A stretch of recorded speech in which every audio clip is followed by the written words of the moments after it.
Delhi NCR में मौसम काफी सर्द है। दिन में हल्की हवाएं बह रही है, जिससे सिरहन वाली सर्दी परेशान कर रही है। विभाग के मुताबिक 5 जनवरी तक कोल्ड डे की स्थिति बन रही है, जिससे सर्दी में ग्राफ में और इजाफा हो सकता है। वीकेंड पर न्यूनतम तापमान 4 से 6 डिग्री सेल्सियस नीचे जा सकता है।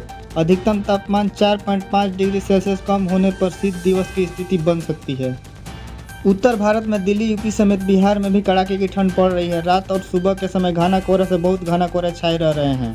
राज्य में 4 से 5 जनवरी को शीत दिवस को संभावना है, लेकिन 3 जनवरी को ठंड का असर तेज रहेगा।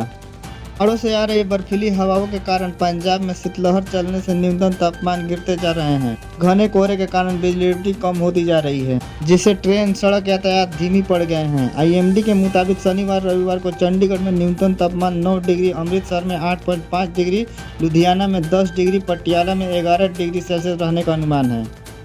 जम्मू कश्मीर में पिछले 2 दिन से बारिश और बर्फबारी के बाद आसमान साफ होने से न्यूनतम तापमान में गिरावट दर्ज की गई है। हालांकि मौसम विभाग ने अगले 48 घंटों के लिए बादल छाए रहने का अनुमान जताया है। मौसम विभाग के अनुसार उत्तराखंड के कई इलाकों में पाला पड़ने की आकांक्षा है। रात और सुबह के समय घना कोहरा छाए रहने की संभावना है। न्यूनतम तापमान 0 से 5 डिग्री तक होगा, जिससे पहाड़ी इलाकों में कड़ाके की ठंड होगी।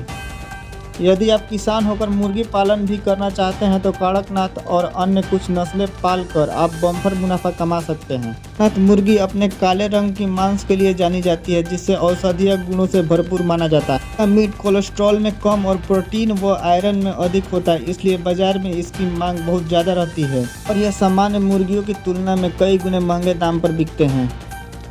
बिहार सरकार ने किसानों को आधुनिक खेती से जोड़ने और कृषि लागत को कम करने के दिशा में विशेष कदम उठाया है। कृषि ड्रोन छिड़काव योजना की शुरुआत, जिसके अंदर किसानों को फसल पर ड्रोन से छिड़काव करने पर 25% का अनुदान दिया जा रहा है। रणवीर सिंह की फिल्म धुरंधर दर्शकों द्वारा खूब पसंद किए जा रहा है, जिसने विश्व भर में 1164 करोड़ रुपए और घरेलू बॉक्स ऑफिस पर 784 करोड़ रुपए कमाए हैं। लद्दाख के उपराज्यपाल ने इस फिल्म को केंद्र शासित प्रदेश में टैक्स फ्री घोषित कर दिया है। अक्षय कुमार और रानी मुखर्जी को बड़े पर्दे पर साथ देखने की तमन्ना फैंस को पूरी होने जा रही है, क्योंकि दशक के ये दोनों सुपरस्टार पहली बार अक्षय कुमार की एक सफल फ्रेंचाइजी में साथ काम करते हुए दिखाई देंगे। फिल्म की शूटिंग मिड 2026 से शुरू हो जाएगी।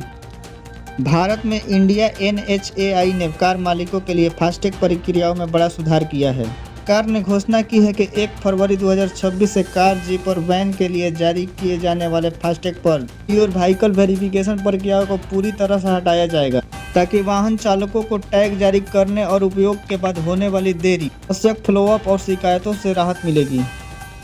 किया इंडिया ने आखिरकार सेकंड जनरेशन सेल्टोस को भारतीय मार्केट में लॉन्च कर दिया है। किया सेल्टोस की शुरुआती एक शोरूम कीमत 10,99,000 रुपये रखी गई है। नागरिक सेक्टर का यूको बैंक अपने ग्राहकों को FD खातों पर 2.90% से लेकर 7.95% का ब्याज दे रही है।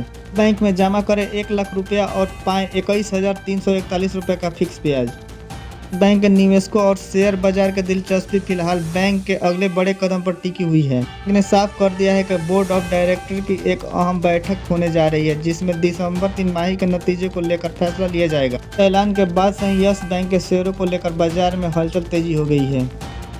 ये शेयर बाजार में आज जबरदस्त तेजी देखने को मिली है। निफ्टी ने आज अपना नया ऑल टाइम हाई बनाया है। निफ्टी 182 पॉइंट बढ़कर 26,328 के स्तर पर पहुंच गया है। BSI सेंसेक्स 573 अंक चढ़कर 80,762 के स्तर पर पहुंच गया है।